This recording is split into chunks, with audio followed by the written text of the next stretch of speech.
Hello everyone. तो आज से हम लोग अभी देखेंगे जो का इससे पहले वीडियो में हम लोग देखे थे जो ब्लॉक डायग्राम और आर्किटेक्चर डायग्राम, वो आई होप सारे लोग को क्लियर हो गया होगा। वो सारे ब्लॉक को हम अभी देखने वाले हैं। उसमें हम लोग डेटा बस देखे थे, एड्रेस बस देखे थे, ठीक है। उसके बाद बहुत सारे रजिस्टर यूज हुए हैं। तो रजिस्टर जिस तरह से हम लोग माइक्रो प्रोसेसर देखे, ठीक उसी तरह यहाँ पे हर एक चीज देखने को मिलेगा। मैं पहले ही आपको बताया था कि अगर जिन स्टूडेंट को माइक्रो प्रोसेसर अच्छा रहेगा उनको माइक्रो कंट्रोलर में कहीं भी दिक्कत नहीं होगी और समझने में भी कोई दिक्कत नहीं आएगी। अगर जैसे ही हम बात करते हैं फेचिंग का कि फेच कैसे करता, तो जो प्रोसेस वहां पे फेच का था वही प्रोसेस यहाँ पे भी। वो डिफरेंसेस ये थे कि वहां पे जो फेच हो रहे थे एक बाहर से मेमोरी लगा था उसमें आ रहा था, और यहाँ पे आपका डिपेंड कर रहा है कि एक सिस्टम जो है उसी के अंदर सारा कुछ बिल्ड है। जैसे बात करते हैं हम लोग वॉशिंग मशीन का, तो वॉशिंग मशीन में कोई भी काम करना रहता था बाहर से सप्लाई या बाहर से आने थी, कुछ भी करने की जरूरत नहीं होती है। वो एज इट इज सारा उसमें बिल्ड किया हुआ रहता है। डेट मीन्स कहे तो उसमें माइक्रो प्रोसेसर का यूज होता है, यानी उसके अंदर माइक्रो प्रोसेसर होता है और पूरा सब मिला ले तो एक सिस्टम कहलाता है। तो यहाँ पे वही सिस्टम की हम लोग बात करेंगे। वहां पे एक अलग अलग बात किए थे हम लोग कि कोई डेटा को लाना है तो डेट मीन्स फेजिंग कहलाएगा, तो सब रीड होगा, राइट होगा, ये सब बात वहां पे हम देखे थे। बहुत सारे रजिस्टर वहां पे देखे थे कि रजिस्टर क्या होता है। तो अगर आप लोग से पूछे कि रजिस्टर क्या होता है, मैं बोला रजिस्टर क्या होता है, तो आप लोग बताइए सर रजिस्टर का जो डिफिनेशन आप वहां पे दिए थे सेम डिफिनेशन यहाँ पे भी होगा। It's right. तो वहां पे हम लोग जो रजिस्टर के डिफिनेशन देखे थे वो क्या देखे थे कि रजिस्टर क्या है, एक आपका स्टोरेज डिवाइस है। कैसा स्टोरेज डिवाइस है? तो एक छोटा सा, मतलब बोला जाए तो जितना में हमें काम चल जाए उतना इसमें वैल्यू को स्टोर करता है। जैसे स्मॉलेस्ट बोलते हैं 8 बिट, 16 बिट, जनरली हम लोग यही देखे। अभी तक जितना हम लोग पढ़े हैं वो में रजिस्टर किया स्पेशल पर्पस रजिस्टर में हम लोग 16 बिट देखे, बाकी सारा को 8 बिट देखे। तो वहां पे मेमोरी यूज किया गया था और उसमें बहुत से रजिस्टर थे जिसमें हम लोग वैल्यू को स्टोर करवाते थे। अब यहाँ पे जो रजिस्टर यूज किया जा रहा है, तो इस रजिस्टर यहाँ पे जो यूज किया जा रहा है, ये आपको बता दें कि सीपीयू इसका क्या रजिस्टर का यूज करता है। और उस सीपीयू के थ्रू इसमें क्या होता है कि टेम्पोरी वैल्यू या फिर और ये कोई भी इंफॉर्मेशन जो भी हो सकता है वो इंफॉर्मेशन को सिंपली स्टोर किया जाता है। तो यहाँ पे आपको बता दें कि यहाँ पे जो हम लोग यूज करते हैं एज ए, हम लोग जैसे मान लीजिए कि हम लोग एक मान लीजिए कोई प्रोसेसर की बात कर रहे हैं या फिर उसके कुछ बात करें कहीं पे वैल्यू रखा है, मेमोरी है, यहाँ पे रैम रोम और दो तरह की मेमोरी देखे। तो रैम मेमोरी क्या होता है, रोम मेमोरी क्या है, ये आप बेसिकली जानते ही हैं कि जो जहाँ पे हम करंट वर्किंग करते हैं वो हमको रैम कहलाता है। जिसमें मान लीजिए कि रोम क्या होता है कि ये सेकेंडरी डिवाइस होता है जिसमें हम लोग स्टोर करके कभी भी हम लोग उसको ला सकते हैं, मैंने स्टोर कर सकते हैं, मतलब कि परमानेंटली स्टोर कर सकते हैं। और रैम क्या है कि परमानेंटली हम स्टोर नहीं कर सकते जब तक मेरा सिस्टम चल रहा है। जैसे सिस्टम ऑफ होगा या फिर कट आउट हो जाएगा तो वो मेरा सारा डेटा क्या होता है, लॉस्ट हो जाता है। तो इसको हम लोग रैम के नाम जानते हैं, रैंडम एक्सेस मेमोरी। तो वही होता है कि अगर कोई भी हमको रजिस्टर से कोई भी रजिस्टर इन्फॉर्मेशन शायद यहाँ से हम लोग फेच करेंगे जो कि जनरली सीपीयू के द्वारा कराया जाएगा। तो इसी तरह से यहाँ पे आपको जनरली देखने के लिए मिलेगा आपको 8 बिट रजिस्टर, 16 बिट रजिस्टर। तो होता क्या है कि आपको 8 बिट मिलेगा तो D0 to D7 मिलेगा, ये आपका 8 बिट होगा। अगर कहीं पे बोलते हैं 16 बिट का डेटा है तो इसको हम लोग क्या करते हैं 8 बिट में ब्रेक कर देते हैं, क्योंकि ALU यहाँ पे आपका 8 बिट का होगा, ऑपरेशन परफॉर्म जो भी होगा 8 बिट का ही होगा। तो ये यहाँ पे ये आपका मेन पॉइंट आपको ध्यान रखना है कि D0 से D7 आपका 8 बिट होता है। और इससे अगर ज्यादा है जैसे 16 बिट है, 32 बिट है, तो उसको 8 के रिस्पेक्टिव हम लोग क्या कर देंगे, ब्रेक कर देंगे। तो ये सब क्या है कि आपका यूज किया जाता है, रजिस्टर क्या है, इस सब बारे में जानते हैं। और यहाँ पे जितना रजिस्टर के बारे में आपको पढ़ना है उस चीज की आप लोग देख लीजिए कौन कौन सा रजिस्टर आपको यहाँ पे पढ़ना है। तो यहाँ पे जनरली जो आपको रजिस्टर पढ़ना है वो है यहाँ पे accumulator, R register, B register, data pointer, program counter, stack pointer and PSW, ये सब क्या है यहाँ पे आपको पढ़ना है। तो पता सबसे पहले हम लोग बात करते हैं एक्यूमुलेटर की। एक्यूमुलेटर होता क्या है, ठीक है। तो एक्यूमुलेटर की हम लोग बात करेंगे कि एक्यूमुलेटर होता क्या है। तो जो बात हम लोग माइक्रो प्रोसेसर में किए थे सेम बात यहाँ पे भी करेंगे। तो एक्यूमुलेटर क्या होता है, तो एक्यूमुलेटर की अगर बात करें कि एक क्या है, ये रजिस्टर है, ठीक है। एक्यूमुलेटर क्या है, एक रजिस्टर है जो कि अर्थमेटिक्स एंड लॉजिक ऑपरेशन, यहाँ पे बात किया तो सारा परफॉर्म होता है। जो ALU जो हम लोग बात करते हैं अर्थमेटिक्स एंड लॉजिक यूनिट, तो ALU के अंदर में ही यहाँ पे आपको एक्यूमुलेटर को दिखाया गया है। अगर आप लोग देखे होंगे ब्लॉक डायग्राम, ये ब्लॉक डायग्राम बोल रहे हैं यहाँ पे आर्किटेक्चर डायग्राम, तो वहां पे आप लोग देखने के लिए मिला होगा ये चीज। तो यहाँ से सारे ऑपरेशन क्या करेंगे, ALU के द्वारा परफॉर्म करेंगे। और अगर एक्यूमुलेटर एब्सेंट रहता है, तो एक्यूमुलेटर को एब्सेंट रहने के टाइम ये मेन मेमोरी जो रहता है उस पे वैल्यू को स्टोर कराया जाता है। और बात ये है कि जब इसको टेक्नोलॉजी है तो ये होता क्या है कि इसमें अगर देखा जाए तो एक्यूमुलेटर से ज्यादा ये स्लो होता है। क्या मेन मेमोरी जो होता है ज्यादा स्लो होता है, जिसके वजह से इसे हम लोग ज्यादा मेन मेमोरी में ना सेव करके हम इंफॉर्मेशन को स्टोर करते हैं एक्यूमुलेटर में, क्योंकि मेरा ज्यादा इजीली होता है। और as compare to main memory accumulator आपका चीपर होता है, यानी सस्ता होता है, जिसकी वजह से हम लोग ज्यादा प्रीफर करते हैं एक्यूमुलेटर को। तो एक्यूमुलेटर की ये आपका वर्किंग है, इससे पहले भी आप वर्किंग वहां पे भी देखे थे, ठीक है। उसके बाद आपका सिंपली आता है आर रजिस्टर। क्या आता है, आर रजिस्टर। तो आर रजिस्टर क्या है, तो आर रजिस्टर क्या है, आर रजिस्टर जो है एक बता दें कि सेट ऑफ 8 रजिस्टर का सेट है, जिसमें आपको अभी बताएं कि इस तरह का आपका सेट है 1 2 3 4 5 6 7। ये आपका D0 D1, ऐसा सॉरी इसको R1 R2 लिख ज्यादा समझ में आएगा, R0 R1 R2 R3 R4 R5 R6 और हो जाएगा R7। ये इसका क्या है, ग्रुप है, यानी सेट ऑफ रजिस्टर बोला जा सकता है, जिसमें 8 रजिस्टर यहाँ पे लिखा जाता है। ये रजिस्टर का काम क्या है, और नोट से R7 का ये टेम्पोरी, मान लीजिए कि स्टोरेज होता है। जो भी रजिस्टर टेम्पोरी की बात करते हैं हम लोग, तो टेम्पोरी रजिस्टर को यहाँ पे इसका स्टोरेज करते हैं। और टेम्पोरी रजिस्टर में यहाँ पे मतलब कि टेम्पोरी रजिस्टर की इसको हम बात करें, मान लो टेम्पोरी कोई फंक्शन है या फिर आपका कोई और स्टोरेज करने के लिए कोई इन्फॉर्मेशन है, उसको हम लोग यहाँ पे स्टोर कर सकते हैं, ठीक है। जैसे में हमको एग्जांपल रखना है कि हम लोग बोलते हैं कि 10 और 20 को ऐड करना है, तो ये 10 को आप R3 में या R2 में या 0 और 20 कोई भी में आप रख सकते हैं, कोई दिक्कत नहीं है। इसको ऐड करना है, सब्ट्रैक्ट करना है, एनीथिंग सबको जो भी करना है, यहाँ से आप क्या करते हैं, इस वैल्यू को एग्जीक्यूट कर सकते हैं, ठीक है। तो इसका एग्जीक्यूशन के लिए ही यूज किया जाता है। कोई भी वैल्यू हो उसका कंटेंट को यहाँ पे आप स्टोर कर सकते हैं, ठीक है। तो यहाँ पे जो होता है कि हेल्पिंग रजिस्टर के रूप में बहुत ज्यादा ये काम करता है। क्या बोले कि बी रजिस्टर जो होगा very important for helping register, यानी बी रजिस्टर जो होता है, जितने भी सब रजिस्टर हैं सारा लोग हेल्पिंग रजिस्टर के नाम से बोलते हैं। ये सब बहुत इंपॉर्टेंट होता है, क्योंकि वही कंटेंट में यही इसको क्या करता है, स्टोर करके हम लोग रखते हैं।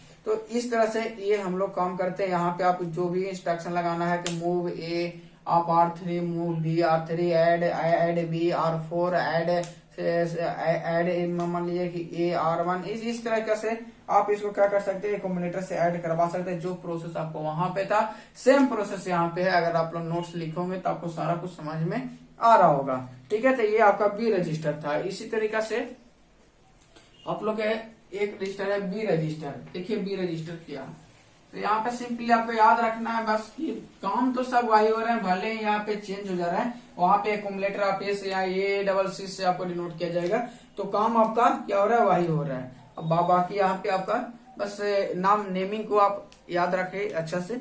उसके बाद आपका बी रजिस्टर है कि बी रजिस्टर क्या होता है। तो आप बता दें आपको बी रजिस्टर कुछ नहीं है। बी रजिस्टर जो सिमिलर टू, अगर बी रजिस्टर की हम बात करें कि बी रजिस्टर क्या है, बी रजिस्टर क्या है, तो बी रजिस्टर जो एकदम सिमिलर टू एक्यूमुलेटर के जैसा है। किसके जैसा, एक्यूमुलेटर के जैसा, मतलब जो परफॉर्म एक्यूमुलेटर में वही परफॉर्म इसमें होता है। बस डिफरेंट ये है कि इसमें आपको मल्टीप्लीकेशन और डिवाइडेशन बहुत इजीली होता है, यानी बहुत इजीली होता है, यानी फास्ट होता है। बस यही डिपेंड करता है। इसका स्पेशल केस के लिए मल्टीप्लीकेशन और डिवीजन के लिए इसको क्या किया जाता है, यूज किया जाता है। और ये भी आपका 8 बिट का है। जिस तरह से एक्यूमुलेटर आपका 8 बिट का है, तो ये भी कितना बिट का है, तो 8 बिट का ही ये भी है, ठीक है। तो इसमें ध्यान दीजिएगा मल्टीप्लिकेशन और डिवाइडेशन दोनों के लिए यहाँ पे नंबर को स्टोर करके किस तरह से जितना जितना फास्ट हो जाता है वो किया जाता है, तो आपका ये बी रजिस्टर कहलाता है। बाकी एज इट इज से सिमिलर टू एक्यूमुलेटर। ठीक है, तो हम लोग नेक्स्ट जो मेरा है डेटा पॉइंटर देखिए हम। नेक्स्ट है मेरा डेटा पॉइंटर। तो डेटा पॉइंटर जो रजिस्टर है वो यहाँ पे देखिए, डेटा पॉइंटर आपका इस नंबर पे है। तो बात करते हैं डेटा पॉइंटर। डेटा पॉइंटर 8051 का यह एक रजिस्टर है। कितने बिट का है? तो ये 16 बिट का रजिस्टर। ध्यान में रखिएगा कि 16 बिट का है। ये से आपसे शायद क्वेश्चन पूछा हुआ है प्रीवियस ईयर में। देखिएगा 16 बिट के हम लोग 2 बाइट, ऐसा भी आपको कंफ्यूज कर सकता है। कितने बाइट का इंस्ट्रक्शन है? 2 बाइट का इंस्ट्रक्शन है। डेटा पॉइंटर करता क्या है? चाहे तो एक्यूमुलेटर हो, चाहे तो आपको बी रजिस्टर हो, चाहे आपका आर रजिस्टर हो। क्या हो? R register. ये तीनों कितना था? तीनों 1 बाइट का है। कितना बाइट का है? 1 बाइट एवी, 1 बाइट एवी और 1 बाइट आपका एवी है। तीनों कितना है? 1 बाइट का इंस्ट्रक्शन है। ठीक है, और तीनों का वैल्यू को यहाँ पे पॉइंटिंग करने के लिए हम बता दे तो इसमें जो भी डेटा होगा, इसका डेटा हो, इसका डेटा को पॉइंटिंग करने के लिए डेटा पॉइंटर को क्या किया जाता है? यूज किया जाता है। ध्यान में रखिएगा डेटा पॉइंटर को। ये इस सब के इंस्ट्रक्शन जो भी होगा, इसका कंटेंट होगा, इसका डेटा होगा, उसको पॉइंटिंग करने के लिए डेटा पॉइंटर को यूज किया जाता है। ठीक है, तो इसका मेन यूज जो आपको यहीं पे है। और इसका एक्सेस जो होता है एक्सटर्नल मेमोरी के द्वारा। एक्सटर्नल मेमोरी आपको बताए थे, एक्सटर्नल मेमोरी यहाँ पे लगेगा। कौन सा होगा? तो आपको रोम जो होगा एक्सटर्नल मेमोरी होगा, तो उसके द्वारा इसको क्या कहते हैं? एक्सेस किया जाता है। ठीक है, और इसका शॉर्ट नेम अगर कहीं पे आपको आएगा एग्जाम में तो DTPR लिखा रहेगा, डेटा पॉइंटर। तो डेटा पॉइंटर कितने बिट का है? 16 बिट का। आप याद रखिएगा, आपको बहुत हेल्प करेगा। ऑब्जेक्टिव डायरेक्ट इससे पूछा जाता है कि डेटा पॉइंटर कितने बिट का है। ठीक है, तो इसका आपको इसका यूज है जो भी है वो आपको बता दिए। यहाँ पे ऑब्जेक्टिव आएगा, आप क्लियर कीजिए। बस याद रखिएगा कि ये सब रजिस्टर के पॉइंटिंग करने के लिए आपका इसका यूज किया जाता है। चलिए फिर से आपका जो सबसे इम्पोर्टेंट है प्रोग्राम काउंटर। आप इसके बारे में जानते भी होंगे, बहुत ज्यादा इसका यूज की, क्योंकि प्रोग्राम काउंटर के बारे में तो नहीं लगता है कि इसको हमको बताना की भी जरूरत है। प्रोग्राम काउंटर, इसको हम लोग पीसी से नोट करते हैं। ठीक है, तो प्रोग्राम काउंटर जो है ये भी कितने बिट का है? ये भी ध्यान रखिएगा, 16 बिट का एड्रेस है। इसी को हम लोग ब्रैकेट में बोले तो 2 बाइट हम लोग बोल सकते हैं इसको। अब बात आता है कि प्रोग्राम काउंटर करता क्या है। तो बस जो काम वहां पे करता था, नेक्स्ट इंस्ट्रक्शन का एड्रेस ये क्या करता है? रखता है। जो भी नेक्स्ट हमको इंस्ट्रक्शन को परफॉर्म करना रहता है वह उसी को ये क्या करता है? अपने पास रखता है। और कहता यही है कि 8051 कोई भी नया इंस्ट्रक्शन करना है तो हमको बता दीजिए। ये अपना उसका इंस्ट्रक्शन आपको मेमोरी में ढूंढ करके रखेगा कहाँ पे इसको रखना है। तो जो काम वहां पे हो रहा है तो वही काम आपका यहाँ पे भी हो रहा है। ठीक है, सबसे पहले क्या करता है? ये पीसी आपका 00 रहता है, तो आपको बताए थे एक और पीसी का वैल्यू 0000H इस तरह से रहेगा। इसका इनिशियलाइज कंडीशन बोला जाता है। क्या? Initialize condition. ये क्या करता है? इस टाइम क्या रहता है? इनिशियलाइज रहता है। इसके बाद इसका इंक्रीमेंट होता है। लेकिन डिपेंड वहां पे ये करता है कि जिस तरह से हम लोग माइक्रो प्रोसेसर में इंक्रीमेंट बाई कितना होता था? 1। ये कहता है इंक्रीमेंट बाई 1 होता था। कितना? Increment by 1। कहाँ पे? आपको 8085 माइक्रो प्रोसेसर। लेकिन यहाँ पे जरूरत पैसा पड़ा का इंक्रीमेंट बाई 2 या फिर आपका 3, तो यहाँ पे इंक्रीमेंट 2 या 3 टाइम्स एक बार में हो सकता है। ठीक है, तो डिफरेंट यहाँ पे है। 8085 में है और 8051 माइक्रो कंट्रोलर में एक कम होता है। ठीक है, इसके लिए एक स्पेशल कंडीशन आपको बता देते हैं कि कहाँ कहाँ कब होगा। तो ये आपको ब्रांच है, जंप इंस्ट्रक्शन है, इंटरप्ट ऑपरेशन है, ये सब इंस्ट्रक्शन को सीक्वेंस लोकेशन के लिए हो सकता है, इसका यूज किया जाए। तो चलिए, तो ये सब सारी वैल्यू के लिए आपको दिखाएं कि प्रोग्राम काउंटर इस तरह से काम करता है। अब हम लोग बात करने वाले हैं लास्ट नहीं, सेकेंड लास्ट जो है वो स्टैक पॉइंटर के। तब स्टैक पॉइंटर तो आप लोग जानते ही कि अगर टॉप अप स्टैक करके रखता है कोई वैल्यू को, ये सबसे ऊपर करके रखता है। तो ये क्या है? मेरा स्टैक पॉइंटर।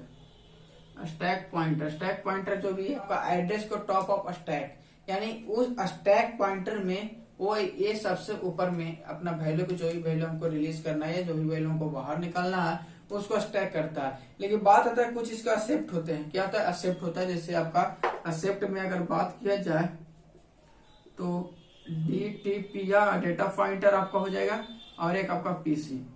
ये दो का जो बता दे कि होल्ड करके रखता है 8 बिट का वैल्यू को। ये दो जो डेटा पॉइंटर है और PC है, ये दोनों रजिस्टर को क्या करता है? होल्ड करके रखता है 8 बिट यानी 1 बाइट का वैल्यू को। और उसके बाद ये कहता है लोकेशन जो भी है नेक्स्ट वैल्यू का उसको रिमूव करना है फ्रॉम द स्टैक। अब बात आता है कि ये अगर स्टैक पॉइंटर है तो कोई भी एक वैल्यू को जो उसकी जरूरत होगा उसको हमको रिमूव करना पड़ेगा। तो यहाँ से हम लोग क्या करेंगे? एक को हटाएंगे, ठीक है, ये रिमूव करेंगे।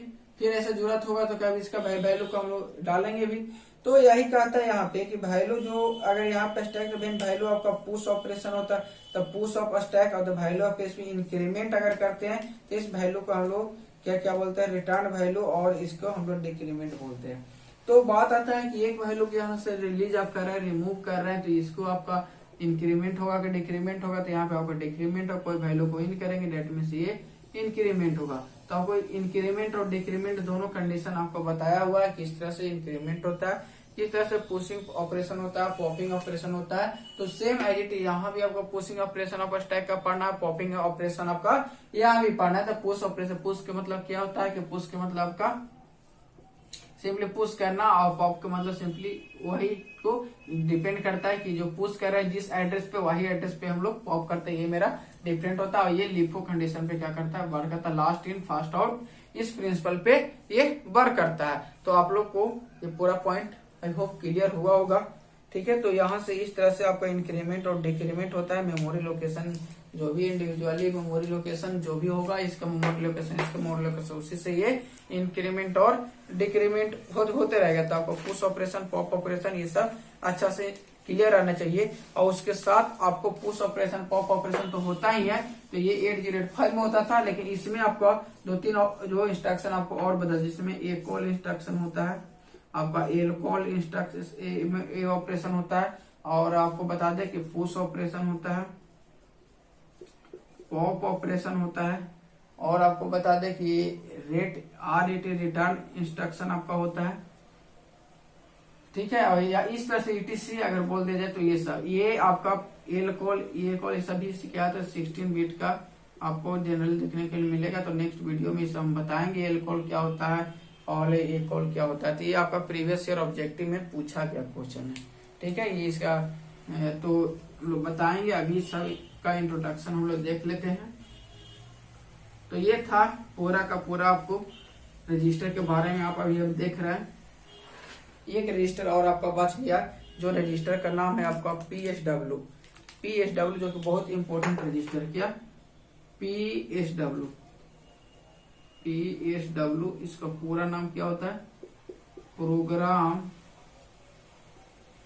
Status word. इसको हम लोग एक और नाम से जानते हैं, जो हम लोग पढ़े थे फ्लैग रजिस्टर। आप लोग को याद होगा फ्लैग रजिस्टर। तो program status word is also known as flag register. ये कितने बिट का होता है? तो ये 8 बिट का होता है। कितने बिट का? 8 बिट का। तो 8 बिट का चलिए हम लोग बना लेते हैं फिगर। 1 2 3 4 5 6 ये हो गया 7, ठीक है। इसमें आपको देखने के लिए मिल जाएगा आपको B0, bit number 0, bit number 1, bit number 2, इस तरह से आपका 4 5 6 और बिट नंबर आपका 7। ये आपका MSB पॉइंट होता है। ये LSB सब बेसिक कॉन्सेप्ट है, आपको याद होना जरूरी है, ठीक है। अब यहाँ पे आपको बता दें कि यहाँ पे इसका कैरी फ्लैग हम लोग बोलते हैं। यहाँ पे ऑक्सिलरी फ्लैग, F0 फ्लैग आपका हो जाएगा, आपका B4 हो जाएगा, RS1 और RS0, RS1 और RS आपका 0 हो जाएगा। उसके बाद हो जाएगा ओवरफ्लो फ्लैग, और ये अभी तक डिफाइन नहीं किया गया है। और यहाँ पे आपका हो जाएगा पैरिटी फ्लैग। क्या हो जाएगा? Parity flag. अगर इसको एक और नाम से आपको बता दे तो PSW से भी इसको बोल सकते हैं कि ये जो वैल्यू है PSW 0 से इस तरह से PSW आपका 7 तक जाएगा। ठीक है, तो ये है। तो आप बताएं कि फ्लैग रजिस्टर करता क्या है कि करंट रिजल्ट का स्टेटस बतलाता है कि जो भी हम कैलकुलेशन किया आफ्टर एग्जीक्यूशन, जो भी मेरा कैलकुलेशन हुआ वो कैलकुलेशन का रिजल्ट क्या आया, मैंने किस तरह से आया, पैरिटी फ्लैग हुआ, ओवरफ्लो फ्लैग हुआ, या फिर ये सी फ्लैग जो भी है, ये सब सारा कुछ को वहां पे बताता है। तो ये रजिस्टर हम लोग देखे हैं, तो इस रजिस्टर का हम लोग यूज उसी लिखे करते हैं। ठीक है, तो इसमें आपका छह देखिए कैरी फ्लैग, ज्वेलरी फ्लैग, आपका RS0, RS1 और ये एक, मतलब इसमें 6 जो है आपका यूज होता है। 1-0 आप 1 जो है जो अभी अनडिफाइंड है, अनयूज, इसका कोई यूज नहीं किया जाता है। ठीक है, तो आपको यहाँ से आपको देखने के लिए ये सब मिला। और उसके बाद बता दें कि ये इसका जो यूज हम लोग रजिस्टर बैंक आपको यहाँ पे पढ़ना है, क्या है रजिस्टर बैंक पढ़ना, क्या रजिस्टर बैंक यहाँ पे पढ़ना, जो कि नेक्स्ट वीडियो में हम इस बात को क्लियर करेंगे। रजिस्टर बैंक को यहाँ से फाइंड करते हैं, किस तरह फाइंड करते हैं वो भी हम लोग देखेंगे। तो बैंक आपको कितना है, तो कल बताए थे इंस्ट्रक्शन में बैंक 4 होता है, तो आपको बैंक मिलेगा 0, 1, 2, 3, ये 4 बैंक होता है। ये सब 8 बिट का होता है। ये बैंक आपका रजिस्टर बैंक 32 बिट का होता है। इसमें 4 डिवाइड होता है, जिसमें ये होता है बैंक 0, बैंक 1, बैंक 2, बैंक 3। ठीक है, तो ये प्रोग्राम स्टेटस वर्ड का आपका क्या है, मतलब ये कॉन्सेप्ट है, ये सब आप याद कर लीजिएगा।